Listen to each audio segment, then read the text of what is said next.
देखिए आज हम बात करते हैं आपके एन फैक्टर कैलकुलेशन की। अब एन फैक्टर का कैलकुलेशन के आसान से आसान और टफ से टफ क्या क्वेश्चन बन जाते हैं, टिपिकल से टिपिकल क्वेश्चन वो देखेंगे हम। एन फैक्टर की पहली बात तो ये है कि हमें ज़रूरत क्यों पड़ती है। तो दो बेसिक चीज़ें हैं जहां हमको ज़रूरत पड़ती है। एक फार्मूला होता है आपका normality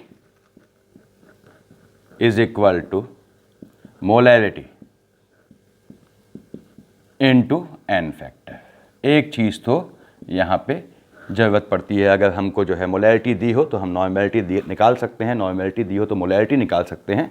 the moment we know what the n factor is, n factor क्या है हमें मालूम होना चाहिए। ऐसे ही दूसरा आपका जो बनता है इसमें कि आपका जो इक्विवेलेंट वेट है, equivalent weight is equal to molecular mass, molecular mass upon n factor. तो इससे आप देखिए इक्विवेलेंट वेट निकाल सकते हैं, एन फैक्टर निकाल सकते हैं। सपोज उदाहरण के लिए बता रहा हूं अभी आपको, इसमें एन फैक्टर में क्या टफ से टफ क्वेश्चन बनते हैं डिफरेंट एग्जाम्स में, कॉम्पिटिटिव हम बात करेंगे।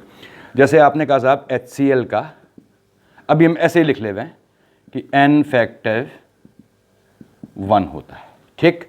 अब एन फैक्टर 1 होने से क्या हुआ, ये चीज 1 हो गई, यानी नॉर्मेलिटी इक्वल हो गई मोलैरिटी के, पहली चीज। दूसरी बात जो हमको मिली कि यहां से आप देखिए इक्विवेलेंट वेट आपका HCl का ऑफ HCl, ये क्या हो गया इसका मॉलिक्यूलर मास। आप जानते हैं H का 1 प्लस क्लोरीन का 35.5 अपॉन एन फैक्टर 1 है, यानी 36.5 हो गया। तो एन फैक्टर 1 होने पे किसी भी चीज़ की नॉर्मेलिटी उसकी मोलैरिटी के इक्वल होती है, ऐसे ही इक्विवेलेंट वेट उसके मॉलिक्यूलर मास के इक्वल होता है। अब एन फैक्टर डिफरेंट है तो हम यहाँ पे अगर मान लीजिए 2 है तो हम निकाल सकते हैं ऐसे ही नॉर्मेलिटी मोलैरिटी या इक्विवेलेंट वेट और मॉलिक्यूलर मास का रिलेशन। तो ये इसकी बेसिक आवश्यकता हैं जो आपके यहाँ पड़ती हैं। अब हम बात करते हैं एन फैक्टर निकालते कैसे हैं। देखिए इतना मैं हटा दे रहा हूँ इसे, हम बात करेंगे कि एन फैक्टर कैसे, इसमें बहुत आसान और से बहुत टफ कॉम्प्लिकेट क्वेश्चन बन जाते हैं। तो थोड़ा आपको दिमाग लगाना है, ईजीएस्ट वे क्या होगा, कैसे आपको बिना हेडेक के बिना सोचे एन फैक्टर निकालना है और फर्दर कैलकुलेशन करने हैं, इस पर हम बात करेंगे। आपने कहा साहब अगर हम एसिड की बात करते हैं तो पहला लिखा है यहाँ फॉर एसिड्स। अब एसिड्स के लिए एन फैक्टर क्या होता है, देखिए n factor is equal to जितने वो H प्लस दे सके, यानी रिप्लेसेबल H प्लस, जितने वो H plus replaceable H plus ions. और कोई एसिड जितने H प्लस देगा, जैसे HCl ने 1 दिया, H2SO4 ने 2 दिया, वो उसकी ठीक उल्टा बोलते हैं, बेसिसिटी कहलाती है। This is basicity of acid, basicity of acid. तो रिप्लेसेबल H प्लस में देखना है हमें, यहां सिर्फ इससे मतलब है रिप्लेसेबल H प्लस से। जैसे आपने कहा साहब ये HCl है, आप जानते हैं स्ट्रॉन्ग एसिड है, स्ट्रॉन्ग एसिड्स 100% आयनाइज होते हैं, इसने दिया H plus plus Cl minus, तो एक H दिया, इसलिए हमने इसका एन फैक्टर जो है वो 1 लिया था। ऐसे ही आपने कहा साहब H2SO4, इसने आपको 2H plus plus SO4 minus 2 दिया, अब 2H मिले यानी इसका एन फैक्टर हो गया 2। यानी देखिए H2SO4 के लिए इक्विवेलेंट वेट हो गया, इसका मॉलिक्यूलर मास आप 98 आता है जोड़ेंगे तो देखिए 1 हाइड्रोजन का 2 एटम है प्लस सल्फर का 32 प्लस ऑक्सीजन के 16 इंटू 4 एटम्स हैं, डिवाइडेड बाई, अब इसका एन फैक्टर कितना है 2, तो कितना आ गया आपका 98/2 डेट इज 49। तो इसका क्या उपयोग है बता रहा हूँ अभी। तो यहाँ पे आपने एसिड का एन फैक्टर ऐसे निकाला। अब एसिड्स में मान लो नॉर्मल एसिड, 2 चीज़ें आती हैं। पहली बात तो ये नॉर्मल एसिड नहीं देता है भाई, HCl तो आप जानते हैं 1 H देगा, H2SO4 2 H देगा। अब मान लीजिए इसको हटा रहा हूँ, देखिए मैं कि इसके बदले वो आपको ऑक्सी एसिड्स फॉर्मेट में देता है। ऑक्सी एसिड को कॉम्प्लिकेट भाषा में अगर हम डिफाइन ना करें, सिंपल भाषा में, लेमैन की भाषा में डिफाइन करें, तो ऑक्सी एसिड वो होता है जहाँ पे एक आपका जो है नॉन मेटल हो गई, मान लीजिए आपने कहा साहब P हो गया, और उसके बाद हाइड्रोजन और ऑक्सीजन, तो H3PO4, H3PO3, H3 PO2। ये सब अभी फॉस्फोरस के ऑक्सी एसिड्स हैं, ठीक। अब ऑक्सी एसिड्स में जब हम इनका स्ट्रक्चर बनाते हैं, इस आपको एग्जाम में नहीं बनाना है, सिर्फ समझा रहा हूँ मैं, कॉम्पिटिटिव एग्जाम में स्ट्रक्चर बनाएंगे तो परेशान होंगे। तो पहले तो नियम ये होता है, कभी भी किसी भी ऑक्सी एसिड के, एंड फैक्टर थोड़ा लंबा टॉपिक होगा, 2-3 चीज़ें शामिल होंगी इसमें, किसी ऑक्सी एसिड का आपको जो है, किसी भी चीज़ का, ऑक्सी एसिड नहीं, किसी भी चीज़ का आपको सेंट्रल एटम बनाना पड़ता है। कि सेंट्रल एटम क्या है ये ढूंढना पड़ता है। सेंट्रल एटम मतलब बीच का एटम, बीच का एटम मतलब जिसके चारों ओर बाकी चीज़ें लगी होंगी, बाकी एटम्स या बाकी ग्रुप्स लगे होंगे, ताकि वो आपका मॉलिक्यूल फॉर्म हो सके। तो सेंट्रल एटम निकालने का तरीका आपको बता रहा हूँ मैं। देखिए यहाँ पे अभी पहला नियम होता है फाइंडिंग, इसका हम देख रहे हैं सेंट्रल एटम, कैसे हम बिना पेन छुए सेंट्रल एटम निकालते हैं। और सेंट्रल एटम की ज़रूरत क्या है, मैक्सिमम केस में ऑक्सीडेशन स्टेट पूछी जाती है, तो सेंट्रल एटम की पूछी जाती है, पहली चीज़। दूसरी बात यह है कि सेंट्रल एटम के बेस पे ही स्केलेटन बनता है, यानी मॉलिक्यूल बनता है, मॉलिक्यूल को हम फॉर्म करते हैं। अब आपने कहा साहब सेंट्रल एटम का पहला नियम क्या है, देखिए कि हाइड्रोजन एंड फ्लोरीन दोनों मोनोवेलेंट हैं, आर मोनोवेलेंट, यहाँ लिख ले रहा हूँ, ये क्या है, आर मोनोवेलेंट। अब मोनोवेलेंट हैं यानी कोने में लगे होंगे, दे आर ऑलवेज, ये टर्मिनल एलिमेंट्स हैं जो कोने में लगते हैं, तो ये कभी बीच में नहीं होंगे, they are never central atom, are monovalent, hence never act as central atom, ये कभी आपके सेंट्रल एटम नहीं होंगे, ठीक।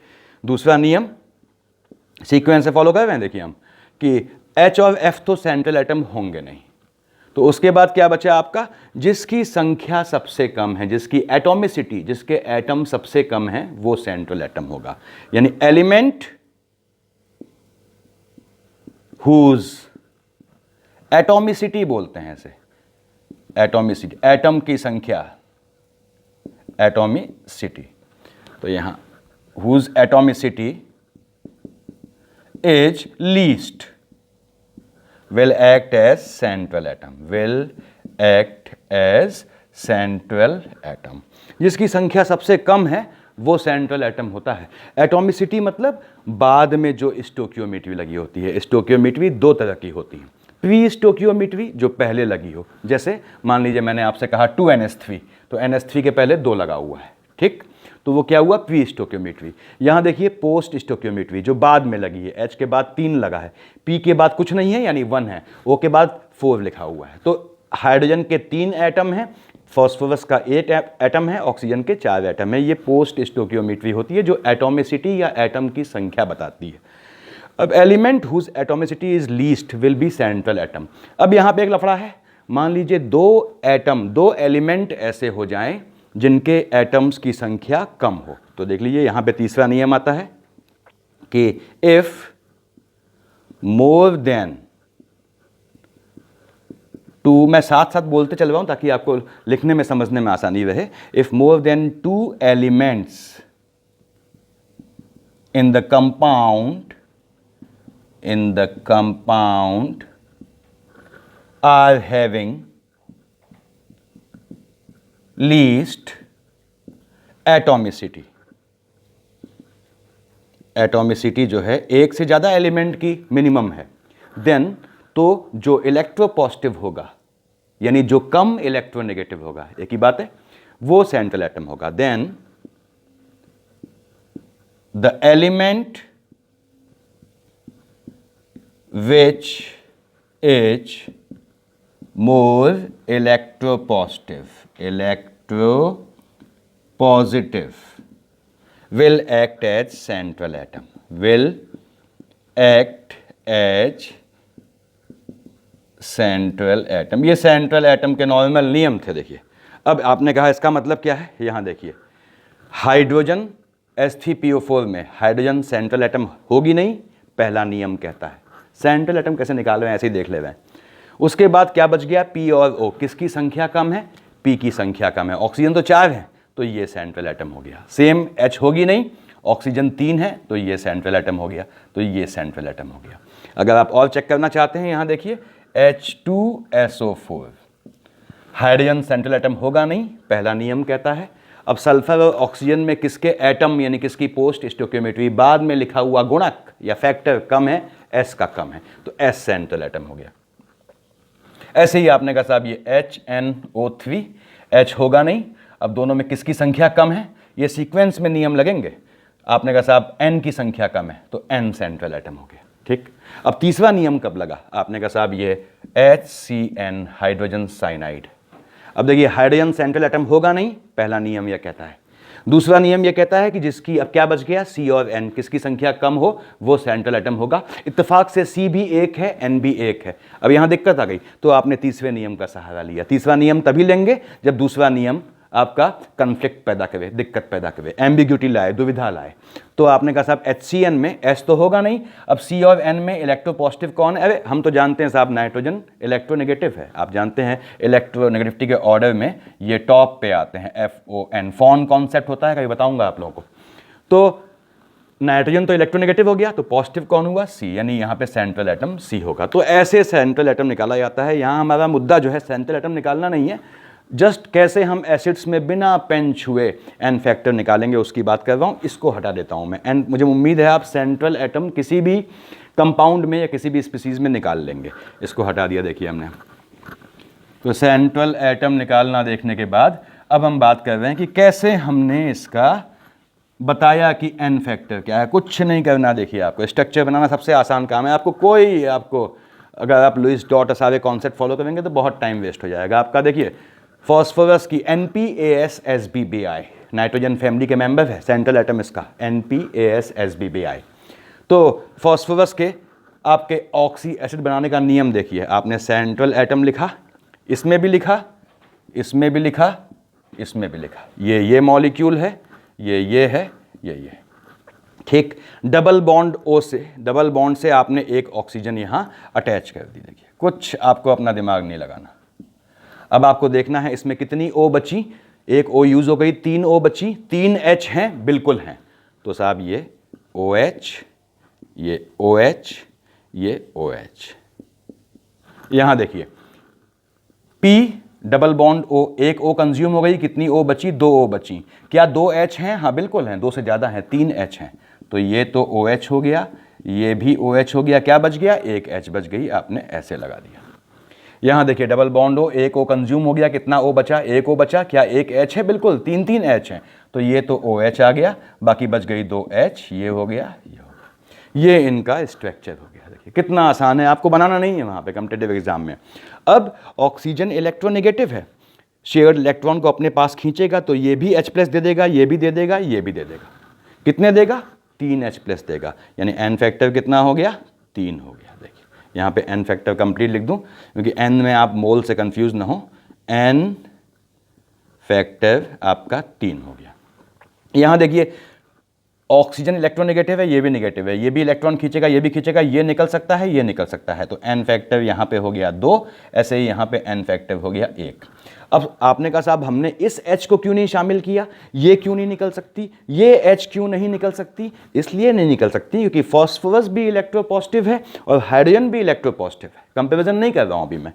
अब फॉस्फोरस की इतनी हैसियत नहीं है कि इसके शेयर्ड इलेक्ट्रॉन को अपने पास खींचे। अगर इलेक्ट्रॉन यहाँ जाएंगे तभी तो H+ निकलेगा। जब हाइड्रोजन का इलेक्ट्रॉन हट जाएगा तो फॉस्फोरस इसकी शेयर्ड इलेक्ट्रॉन को खींच नहीं पाता है। देखिए तो H+ का रिमूवल यहाँ नहीं होता है, यहाँ भी नहीं होता है। कहाँ होगा? जहाँ इलेक्ट्रोनेगेटिव एलिमेंट से H जुड़ी हुई है, जैसे O से जुड़ी हुई है। देखिए तो यहाँ एन फैक्टर 3 है, 2 है, 1 है। क्यों? क्योंकि ये 1 H देगा, ये 2 H देगा, ये 3 H देगा। याद रखिएगा, अगर सेंट्रल एटम से आप लिख रहे होंगे या इसको ध्यान रखिएगा, सेंट्रल एटम से अगर हाइड्रोजन सीधे जुड़ी होती है, जैसे यहाँ नहीं जुड़ी है, देखिए यहाँ तो O के थ्रू जुड़ी है हाइड्रोजन, यहाँ सेंट्रल एटम से हाइड्रोजन सीधे जुड़ी है, तो ऐसे एसिड को बोलते हैं रेड्यूसिंग एसिड। यानी ये रेड्यूसिंग एसिड हो गया, दिस इज रेड्यूसिंग एसिड। अपचयन की कैपेसिटी आ गई इसमें, रेड्यूसिंग एसिड हो गया। ये भी क्या हो गया? Reducing acid. क्यों बच्चों?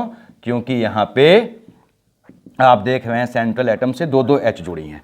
दूसरा ध्यान रखिएगा, ये आपके कॉम्पिटिटिव एग्जाम के लिए ध्यान रखना है आपको, जितनी ज़्यादा H जुड़ी होंगी सीधे सेंट्रल एटम से उतना ज़्यादा रेड्यूसिंग होगा। तो ये ज़्यादा रेड्यूसिंग एसिड है इसकी तुलना में। और ये तो नॉन रिड्यूसिंग है, इसमें तो कोई H सीधे जुड़ी नहीं है सेंट्रल एटम से, ठीक। तो ये आप रिड्यूसिंग नॉन रिड्यूसिंग भी इसी में निकाल सकते हैं। आपने एन फैक्टर निकालना देखा, आपको बिल्कुल कन्फ्यूजन नहीं पालना है। सामने देखिए, अब देखिए यहाँ पे कोई दिक्कत नहीं होनी चाहिए, हमें सिर्फ एसिड्स की हम बात कर रहे हैं, इसको मैंने हटा दिया। अब आपने H3PO4 में जैसे कहा अभी कि अब इसमें दूसरी चीज़ भी आती है, देखिए कि थोड़ा हायर में जाते हैं, H3PO4 आपने देखा था इसका एन फैक्टर था 3 नॉर्मल कोर्स में, ठीक। लेकिन एन फैक्टर की परिभाषा क्या थी? जितने H डिस्प्लेस हो जाएं डेट इज एन फैक्टर। यानी अगर ये चीज कहीं पे रिएक्शन में NaH2PO4 देती है, तो देखिए एक H रिप्लेस हुई है, तो यहां पे इसका एन फैक्टर हो गया 1। ध्यान दीजिएगा आप, अगर ये देता है Na2HPO4 तो कितनी H रिप्लेस हुई? 2 रिप्लेस हुई, तो एन फैक्टर यहां पे हो गया इस चीज का 2 हो गया। अगर ये तीनों रिप्लेस हो गई Na3PO4 तो तीनों H रिप्लेस हो गए, यानी कि यहाँ पे एन फैक्टर हो गया आपका 3। यानी एन फैक्टर बेसिकली रिएक्शन पे डिपेंड करता है। अगर रिएक्शन के फॉर्मेट में देता है आपको तो आप ऐसे निकालेंगे, अगर ये रिएक्शन हो रही है तो एन फैक्टर 1 हो गया क्योंकि एक H हटी है। ऐसे ही आपने कहा साहब, अगर कन्फ्यूजन है आपको, आपने कहा साहब ये H2SO4 अगर कन्वर्ट हुआ NaHSO4 में तो एक H हटी है, यानी यहाँ पे इसका एन फैक्टर हो गया 1। लेकिन यही अगर देता है Na2SO4 दोनों H हट गई, यानी एन फैक्टर इसका हो गया 2। तो एन फैक्टर किस पे डिपेंड करता है? कितनी H रिप्लेस हुई। नॉर्मली अगर आपको रिएक्शन नहीं देता है तो आप एन फैक्टर कितना लेंगे? H2SO4 का 2 लेंगे क्योंकि 2 H हैं। ऐसे ही आपके नॉर्मली अगर H3PO4 में रिएक्शन नहीं दे रहा है तो आपने एन फैक्टर आपका आंख मूंद के 3 लिया, क्योंकि ये मान के चलेंगे तीनों हाइड्रोजन रिप्लेस होंगी। लेकिन यदि उसने रिएक्शन दी है तो रिएक्शन में कितनी H रिप्लेस हुई हैं ये ध्यान रखना है आपको। कितनी H खुद रिप्लेस करेगा या उसके थ्रू रिप्लेस होंगी, तो वो एन फैक्टर होता है। एसिड का आपको क्लियर हो गया मुझे उम्मीद है, इसको मैं हटा दे रहा हूँ। This was the finding N factor for acid. इसको थोड़ा सा दिमाग में रखेंगे तो बहुत आसान चीज़ है, आपको अगेन पेन नहीं छोड़नी पड़ती। दूसरा आपने कहा साहब मान लीजिए हम बात करते हैं फॉर बेसिस की, यहाँ लिख लिया मैंने for bases, n factor bases के लिए। जैसे आपने कहा साहब ये NaOH ने दिया Na प्लस OH माइनस, एक OH माइनस दिया तो इसका एन फैक्टर हो गया 1, ठीक। अब ध्यान दीजिएगा, यानी कि एन फैक्टर क्या हुआ बेसिस के लिए? N factor is equal to, for bases बात कर रहा हूं, replaceable number of replaceable, this is replaceable OH minus या हाइड्रोक्साइड आयन। जितने OH माइनस कोई बेस देता है वो उसका ठीक उल्टा एसिडिटी बोला जाता है। देखिए अभी आपको कितना है? Number of replaceable OH minus. NaOH ने 1 दिया तो ये हो गया। देखिए आपने कहा साहब MgOH होल ट्वाइस ने Mg प्लस 2 OH माइनस दिया। कितने दिए? 2 OH माइनस दिए, यानी एन फैक्टर हो गया आपका 3। यहां देखिएगा आप AlOH होल थ्राइस ने दिया आपको Al प्लस 3 OH माइनस। कितने दिए? 3, तो एन फैक्टर आपका हो गया 3। ध्यान रखना है आपको, जितने OH माइनस देगा, जितने OH माइनस हैं उतना होगा। अगेन AlOH होल थ्राइस में अगर एक OH रिप्लेस हो रहा है, एक OH दे रहा है, वो तो जितने रिएक्शन के बेस पे है कितने OH रिप्लेस कर रहा है या कितने H प्लस रिप्लेस कर रहा है, वही एन फैक्टर होगा। जनरलाइज फॉर्मेट में MgOH होल ट्वाइस का एन फैक्टर आपका, देखिए इसने 2 OH दिए, सॉरी यहाँ 2 लिख लीजिए, 2 हो गया। देखिए तो ये 3 दिए तो ये 3 इसका एन फैक्टर हो गया। ये बेसिस के लिए हो गया। अब इसको मैं हटा रहा हूँ आगे। अब आपने कहा साहब ये एलिमेंट के लिए, इसी चीज को हम देखते हैं for elements, for elements, n factor for elements, यानी कि यहां लिख लिया मैंने n factor is equal to valency, valency के इक्वल होता है। आपको ज्यादा में परेशान नहीं होना, फर्स्ट सेकंड ग्रुप याद रखना है। जैसे फर्स्ट ग्रुप मतलब आपका एल्कली मेटल क्या हुए? LiNaKRbCsFr। देखिए LiNaKRbCs, फ्रेंशियम लेते नहीं है फिर भी यहां ले रहा हूं मैं Fr। आपका ये ग्रुप 1 है, फर्स्ट है। ऐसे ही BeMgCasR BaR है सेकेंड ग्रुप। ग्रुप सेकंड हो गया आपका BE MG CA SR BA RA। अब देखिए आपका वैलेंसी ग्रुप 1 की कितनी होती है? 1 होती है। ग्रुप 2 की कितनी होती है? 2 होती है। तो इनका n फैक्टर कितना होगा? ग्रुप 1 के एलिमेंट है तो हमेशा 1 होगा, ग्रुप 2 का एलिमेंट है तो उसका हमेशा 2 होगा n factor. n factor valency पे आप ध्यान रखिएगा। mg कहता है mg का n फैक्टर कितना हुआ? आपने का साहब 2 हुआ। तो एलिमेंट्स के जो n फैक्टर है वो वैलेंसी के बेस पे होगा, ध्यान रखना है आपको। वैलेंसी और ऑक्सीडेशन स्टेट में कंफ्यूज ना होइएगा। वैलेंसी क्या होती है? कंबाइनिंग कैपेसिटी, कितनों से वो कंबाइन कर सकता है। जैसे आपने कहा साहब LiOH NaCl 1 से कंबाइन हो रहा है, देखिए वैलेंसी 1 है। यहां देखिए MgOH whole twice MgCl2 CaCl2 कितनों से कंबाइन हो रहा है? 2 से, इसलिए ग्रुप सेकंड की वैलेंसी कितनी है? 2 है। ऑक्सीडेशन स्टेट क्या हुआ? चार्ज प्रेजेंट ऑन स्पीसीज, कभी देखेंगे उसको हम लोग। तो ये एलिमेंट्स के लिए हो गया, इसको हटा दिया हमने। देखिए फॉर आयंस, अगला आपने कहा नेक्स्ट फॉर आयंस। इसमें अभी हम कॉम्प्लिकेट पार्ट में नहीं आए, अभी आएंगे। देखिए फॉर आयंस आपने कहा साहब n factor is equal to charge present on ion. जैसे आपने Cl माइनस दिया है, कितना चार्ज है? साइन मत देखिएगा, एक चार्ज है, ये n फैक्टर हो गया 1। देखिए आपका Na प्लस सिंगल चार्ज है 1 हो गया, Mg प्लस 2 आपने कहा 2 हो गया, n फैक्टर चार्ज कितना है? साइन मत देखिएगा। Al प्लस 3 3 हो गया। ऐसे देखिए आपका S माइनस 2 है 2 हो गया। तो आयन पे उसका n फैक्टर क्या होगा? आपका जो है जो चार्ज उस पर प्रेजेंट है। तो ये आपके सामने है, देखिए आयंस में आप निकाल लेंगे, इसको हटा रहा हूं मैं। ये आपने आयंस में भी देख लिया। अगला है कोई स्पीसीज अगर ऑक्सीडाइज्ड या रेड्यूस्ड होती है, तो लिख ले रहा हूं मैं species oxidised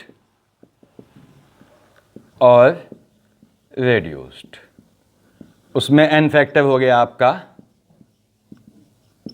electron exchanged. Basically moles of electron लिया आता है। कितने का अंतर आया? +3 से +2, 3 - 2 1। तो n फैक्टर कितना हो गया इसका? n फैक्टर 1 हो गया। देखिए ठीक, ये प्रायोरिटी में सबसे ज़्यादा प्रायोरिटी इस नियम को दी जाती है। कैसे अभी बताऊंगा आपको। देखिए तो चार्ज कितना डिफरेंस आया? +2 से +3, 1 का अंतर आया, 1 हो गया। ठीक, उसके बाद अगला ले रहा हूँ, ये शॉर्ट में बता रहा हूँ इसको मैं ताकि आगे हम आ सकें। आपने कहा साहब अगला सबसे ज़्यादा काम का इन सॉल्ट्स, यानी इन सॉल्ट्स यहां लिख लिया आपने। देखिए कि आपका n factor is equal to आपका total positive charge, total positive charge present on all cations. अब इसका मतलब क्या है? यहां देखिएगा आप, MgCl2 सॉल्ट है, चार्ज क्या है Mg पे? +2, तो कितना हो गया n फैक्टर इसका? 2 हो गया। देखिए NaCl, Na पे पॉजिटिव चार्ज क्या है? +1। आपने कैटायन पे पॉजिटिव चार्ज देखना है +1, यानी इसका n फैक्टर हो गया 1। यानी NaCl के लिए n फैक्टर 1 है, यानी इसका जो नॉर्मेलिटी होगी वही इसकी मोलैरिटी के इक्वल होगी। और दूसरी बात ये जो इसका इक्विवेलेंट वेट होगा वो इसके मॉलिक्यूलर मास के इक्वल होगा। n फैक्टर 1 होने में क्या होता है बताया मैंने आपको। ये आपने ऐसे ही आप कुछ भी ले लें, मान लीजिए आपने कहा CaCl2.MgCl2, यहाँ ले रहा हूँ CaCl2.MgCl2.6H2, ऐसे लिया, कोई चीज़ ले लिया ऐसे ही रैंडम। तो यहाँ भी देखेंगे आप +2 कितना चार्ज है? +2 है, यहाँ कितना है? +2 है, कितना हो गया? +4 चार्ज हो गया। n फैक्टर कितना हो गया आपका? 4 हो गया। टोटल पॉजिटिव चार्ज देखना है। देखिए उसके बाद आपने अगर हम कार्नेलाइट फैमिली लेते हैं, टोटल पॉजिटिव चार्ज देखिए, अब इसको ध्यान से देखिएगा। आपने कहा साहब ये कार्नेलाइट फैमिली यानी कि KCl.MgCl2.6H2O, टोटल पॉजिटिव चार्ज देखिए K पे +1 होता है, LINA के RBCSFR फर्स्ट ग्रुप एलिमेंट है, Mg सेकंड ग्रुप, +2, टोटल कितना हुआ? +1 + +2 +3, यानी n फैक्टर हो गया आपका 3।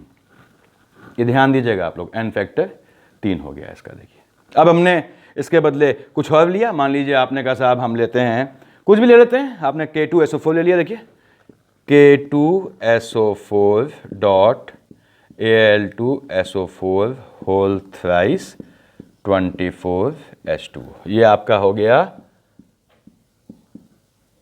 Potash alum.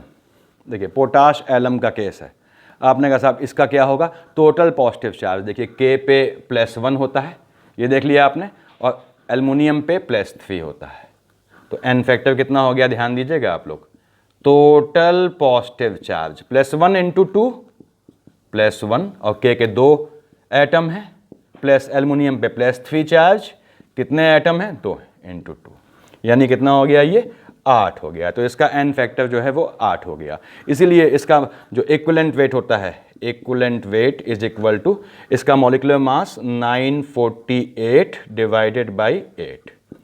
948 इसका मॉलिक्यूलर मास हुआ, देखिए molecular mass upon n factor,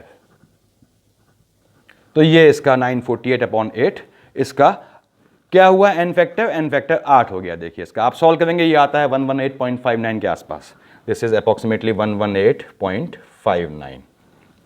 तो ये आपका किसका, पोटाश एलम का, आपको ध्यान रखना है ये चीज़, ये पूछी जाने वाली चीज़ें हैं कि मॉलिक्यूलर मास कितना हुआ, वहाँ निकालेंगे आप एल्युमिनियम का सब जोड़ के, सल्फर जोड़ के, इसको 24 × 18 करेंगे, मॉलिक्यूलर मास निकालना आपको आता होगा मुझे उम्मीद है, तो उसमें आपको टाइम लगेगा, तो आपको याद रहना चाहिए पोटाश एलम और मोहर साल्ट, इनका याद रहना चाहिए। तो ये इसका हो गया। अब सॉल्ट में हट गया, देखिए मैं इसको हटा रहा हूँ सामने आपके, टोटल पॉजिटिव चार्ज देखेंगे सॉल्ट में। अब आपने कहा साहब मान लीजिए हमने इसके बदले लिया अगला जो हमने बात की था अभी, मोहर salt FeSO4, this is FeSO4 NH4 का whole twice SO4 dot 6H2। जैसे ही मोहर साल्ट को पानी में, Fe किस पोजीशन में है, +2 में है, NH4 क्या है, +1 है। आपने कहा साहब ये तो +2 है, ये +1 × 2 +2, टोटल पॉजिटिव चार्ज क्या हुआ, देखिए 2 यहाँ पे है, +1 × 2 2 यहाँ पे, 2 2 4 हो गया, एन फैक्टर 4 ना, क्यों, पानी में घोलने पे ये Fe+2 तुरंत कन्वर्ट हो जाता है Fe+3 पे। तो यहाँ पे ऑक्सीडेशन वाला कॉन्सेप्ट लगेगा, कोई चीज़ ऑक्सीडाइज हुई है तो +2 से +3 कितना अंतर आया है, मैंने लास्ट नियम बताया था, बोला था कि उसकी टॉप प्रायोरिटी होती है। अगर ऑक्सीडाइजेशन और या रिडक्शन, ऑक्सीडेशन या रिडक्शन रिएक्शन हो रही है तो उसमें इस वाले नियम को लगाएंगे कि change in electron, electron transfer, electron exchange कितना है। अब यहाँ पे कितना है, 2 माइनस, देखिए 3 और 2 का मतलब 1, तो इसका याद रखिएगा एन फैक्टर आपका 1 होता है, यानी ये लिखा हुआ है मोहर सॉल्ट, मोहर सॉल्ट का एन फैक्टर जो है वो 1 होता है। अब इसका मॉलिक्यूलर मास क्या हुआ, देखिए equivalent weight is equal to molecular mass upon n factor. ये मॉलिक्यूलर मास निकालेंगे आप, 392 में आता है 392/1, यानी 392। तो कहाँ पे अगर ऑक्सीडेशन रिडक्शन हो रहा है, मोहर सॉल्ट एक्सेप्शनल केस है, याद रखना है आपको, ऑक्सीडेशन रिडक्शन हो रहा है तो आप ये वाला नियम लगाएंगे कि आपका जो है एन फैक्टर क्या होगा, इलेक्ट्रॉन एक्सचेंज्ड, ये ध्यान रखिएगा, that will be electrons exchange. मेरे ख्याल से इसमें कोई दिक्कत नहीं होनी चाहिए, आगे बढ़ते हैं हम लोग, ठीक बात है, ये हो जाएगा, इसको हटा दे रहा हूँ। अब थोड़े टिपिकल केसेस में जा रहे हैं हम इसके, आपसे कहता है साहब बोरिक एसिड H3BO3, आपने कहा साहब ये H3BO3, ठीक, ये देखिए ये आपका B है, ये OH है, ये OH है, ये OH है। अब यहाँ लफड़ा है, क्यों, क्योंकि बोरॉन फैमिली, B फैमिली क्या है, इलेक्ट्रॉन डेफिशिएंट है, बोरॉन में इलेक्ट्रॉन की डेफिशिएंसी होती है। देखिए hydrogen helium, lithium, beryllium, boron, outer पे जो है 3 है और 3 यहाँ से मिले शेयरिंग में 6 हो गए, 8 होने चाहिए थे, ऑक्टेट से कम है, यानी बोरॉन जो है इलेक्ट्रॉन डेफिशिएंट होता है, इसलिए बी के कंपाउंड लुईस एसिड होते हैं। इलेक्ट्रॉन डेफिशिएंट है तो लुईस एसिड होगा, इलेक्ट्रॉन की एक्सिस है, लोन पेयर नेगेटिव चार्ज है तो लुईस बेस होगा, तो ये बेसिकली लुईस एसिड होता है, ठीक। अब आपने इसको, इससे कहाँ से मालूम पड़ेगा, आपने कहा साहब, आप एग्जाम में पूछा इसका एन फैक्टर, आपने कहा इसका इक्विवेलेंट वेट पूछा, आपने 1 2 3, आपने कहा 3 H हट जाएंगे ना, ये इलेक्ट्रॉन डेफिशिएंट है, ये H को नहीं जाने देगा, तो क्या होता है इसमें, आपने इसको जब पानी में डिसॉल्व किया तो ये इस तरह से बनाता है BOH OH OH OH minus, देखिए H प्लस H प्लस। तो पानी में डिसॉल्व करने पे इन द एक्वस सॉल्यूशन वैसे कुछ नहीं दिया है इसने, एक भी H नहीं दिया। देखिए ऐसे आपको बोरिक एसिड एक भी हाइड्रोजन नहीं देगा, H+ नहीं देगा साहब। तो पानी में डिजोल्व करने पे इसने क्या किया, इनडायरेक्टली OH- लिया, यानी एक H+ दी, इसलिए इसका N फैक्टर 1 होता है।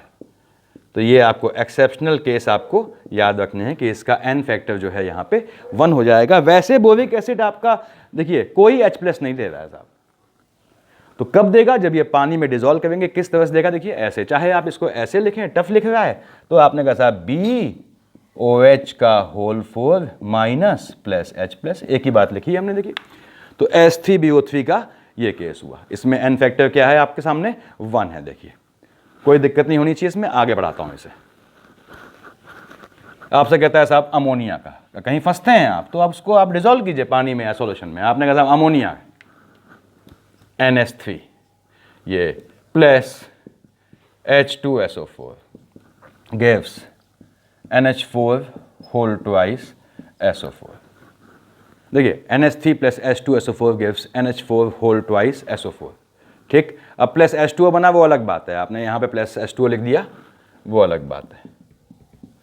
अब आपने कहा कि अमोनिया ने H2SO4 में से कितनी हाइड्रोजन रिप्लेस की, ये 2 हाइड्रोजन रिप्लेस कर दी। ध्यान सुनिएगा अब साहब, लेकिन अमोनिया के मोल कितने थे, 2 थे, यानी 2 मोल्स NH3 रिप्लेस्ड 2H+, तो 1 मोल कितना करेगा, 1 मोल NH3 विल रिप्लेस 1H+, यानी अमोनिया का N फैक्टर जो है वो 1 होता है। और N फैक्टर 1 होने में बताया मैंने आपको, नॉर्मेलिटी मोलैलिटी इक्वल होती है या आपका equivalent weight molecular mass equal हो जाता है। तो ये इस केस में देखिए यहाँ मेरे ख्याल से कोई दिक्कत नहीं होनी चाहिए आपको। अब हम ऑक्सीडेशन और रिडक्शन वाला फिर लेते हैं। मान लीजिए कहता है सर आपसे KMnO4 देख लेते हैं, चलिए।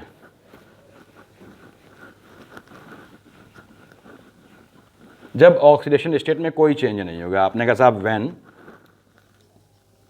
No change in oxidation state takes place, जब ऑक्सीडेशन स्टेट में आपका कोई चेंज नहीं होता है। जैसे आपने कहा साहब ये Na3PO4, देखिए ये है आपका Na3PO4 दिया हुआ है। आपने कहा साहब इसका कितना हो गया, कितने हैं यहाँ देखिए यार, टोटल पॉजिटिव चार्ज कितना है, सॉल्ट फॉर्म में है ये +1 × 3, तो ये हो गया N फैक्टर आपका +1 × 3 यानी 3 हो गया।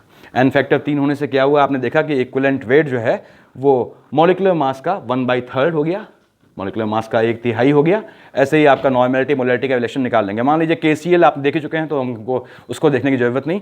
अगला देखते हैं हम कि मान लीजिए कि आपका ऑक्सीडेशन हो रहा है व्हेन 1 एटम, यहां लिख ले रहा हूं, जब एक एलिमेंट व्हेन 1 एटम या एलिमेंट के लीजिए, एटम लिख दे रहा हूं मैं, atom oblique element is oxidised और रेड्यूस्ड। जैसे आपने देखा था आपके मोहर सॉल्ट में, कि याद कीजिए मोहर सॉल्ट में आपका क्या पोजीशन थी। मान लीजिए मैंने आपसे कहा, ये कहता है साहब KMnO4 ये दे आपको Mn+2। अब देखिए KMnO4 में आपके Mn की स्टेज आप जानते हैं 2 चक्को 8 -1 +7 थी +2, +7 से यहाँ पे क्या नियम लगेगा, वही नियम लास्ट जो बताया था मैंने आपको। कितना अंतर आया है, 7 - 2, तो N फैक्टर कितना हो गया बेटा, 7 - 2, N फैक्टर 5 हो गया। यानी KMnO4 का अगर रिएक्शन देता है ऐसी, KMnO4 is being converted to Mn+2, तो आपका जो है N फैक्टर 5 हो गया। ठीक, ये सिंगल एलिमेंट में। ऐसे आप जैसे हमने देखा था अभी आपका मोहर सॉल्ट में, तो वहां भी देखा था आपने सिंगल Fe+2 से +3 में गया है, तो वहां भी कितना अंतर आया, 1 का अंतर आया सिंगल का।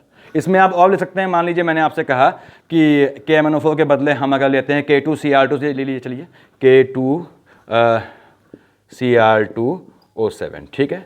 ये कहता है साहब आपसे ये गया है Cr+3 में, मान लीजिए।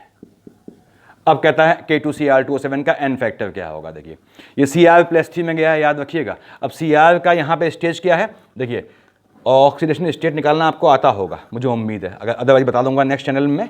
2 सत्ते 2 7 14, 2 सत्ते 14 माइनस 2 कितना आया 12 डिवाइडेड बाई 2, तो ये आपका +6 से +3 में गया है। आपको मैं उम्मीद कर रहा हूँ कि ऑक्सीडेशन स्टेट निकालना आता होगा, अदरवाइज मैं नेक्स्ट वीडियो में बता दूंगा। K2Cr2O7 में Cr की स्टेट +6 है, +6 से कहाँ गई है +3 में गई है।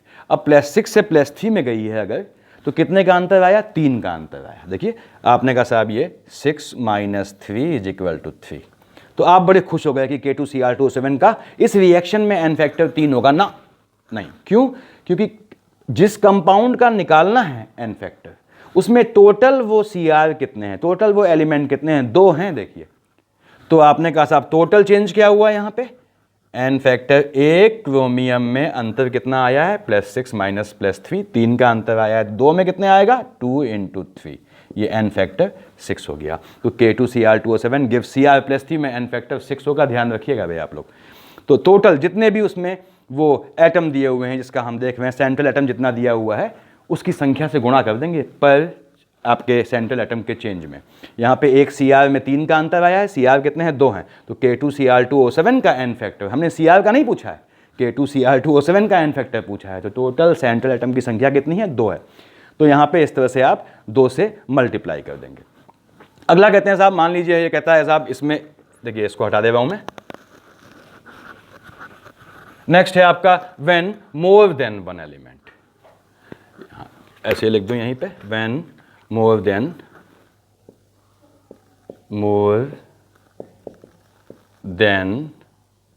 one एलिमेंट या एटम इज ऑक्सीडाइज। जैसे मान लीजिए आपसे कहता है ये Mn+7 में है 3, इसने दिया आपको 2Mn+2, देखिए 2 इसके जो है Mn+2 में कन्वर्ट हो गए, प्लस Mn+4।